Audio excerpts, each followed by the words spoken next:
Bagara rice prawns curry చేసుకోబోతున్నామండి. మొదటగా stove వెలిగించి ఒక గిన్నె పెట్టుకోవాలి. 2 టీ స్పూన్లు నూనె వేసుకోవాలండి. ఇలా పలవా దినుసుల ప్యాకెట్ అమ్ముతారు, అది తెచ్చుకుని అన్నీ వేసుకోవాలి. జాజికాయ మాత్రం ఉంచుకోవాలండి, అది చిలగొట్టుకుని తర్వాత వేసుకోవాలి. కరివేపాకు వేసుకోవాలండి. తర్వాత వేసుకుని పచ్చిమిరకాయ ముక్కలు, ఉల్లిపాయ ముక్కలు, టమాటా ముక్కలు, క్యారెట్ ముక్కలు వేసుకుని బాగా తిప్పుకోవాలి. 5 నిమిషాల పాటు మగ్గిలాగా ఆయిల్ తేరిలాగా రావాలి. మగ్గాక అల్లం వెల్లుల్లిపాయ జీలకర్ర పేస్ట్ నూరుకున్నది సగం వేసుకోవాలి. బగారా రైస్కి వేసుకుని బాగా తిప్పుకోవాలండి. బాగా పచ్చివాసన పోయే వరకు తిప్పుకోవాలి. తిప్పుకున్నాక 2 లోటాలు నీళ్ళు వేసుకుని సాల్ట్ వేసుకోవాలండి. 3 టీ స్పూన్లు బియ్యం బాస్మతి రైస్ 1 లోటా తీసుకుని కడుక్కోవాలి. శుభ్రంగానే కడుక్కుని వార్చుకుని అది నీళ్ళు పొంగాక బగారా రైస్కి వేసేసుకోవాలి. దాంట్లోని రైస్ వేసుకుని మూత పెట్టుకోవాలి. ఓసారి తిప్పుకుని మూత పెట్టుకోవాలండి.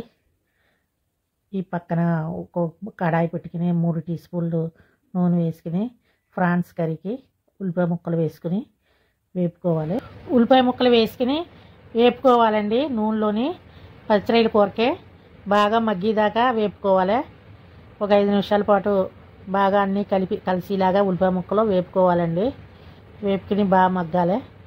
మగ్గిన తర్వాత అల్లం వెల్లుల్లిపాయ జీలకర్ర నూరుకున్న పేస్టు వేసుకుని పచ్చివాసన పోయే వరకు వేపుకోవాలి. పచ్చివాసన పోయే వరకు వేపుకుని మనం కడిగి పెట్టి బాగు చేసి ఉంచుకున్న పెద్ద పచ్చిరొయ్యల్ని వేసేసుకోవాలి. అన్నీ వేసేసుకుని ఒక 2 నిమిషాలు తిప్పుకోవాలి. 2 నిమిషాలు బాగా అన్నీ కలిసే వరకు ఉల్లిపాయ ముక్కలు పచ్చిరొయ్యలు కలిసే వరకు తిప్పుకోవాలి. బాగా తిప్పుకోవాలండి. కలిసే వరకు కారం వేసుకోవాలి. 3 టీ స్పూన్లు కారం వేసుకుని పసుపు వేసుకోవాలి. 1 టీ స్పూన్లు వేసుకుని బాగా తిప్పుకోవాలి.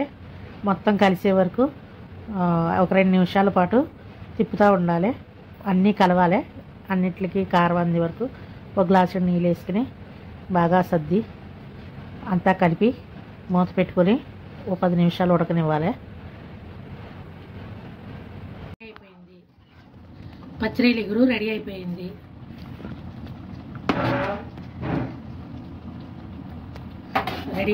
పచ్చిరొయ్యల ఎగురు, ఉల్లి చట్నీ,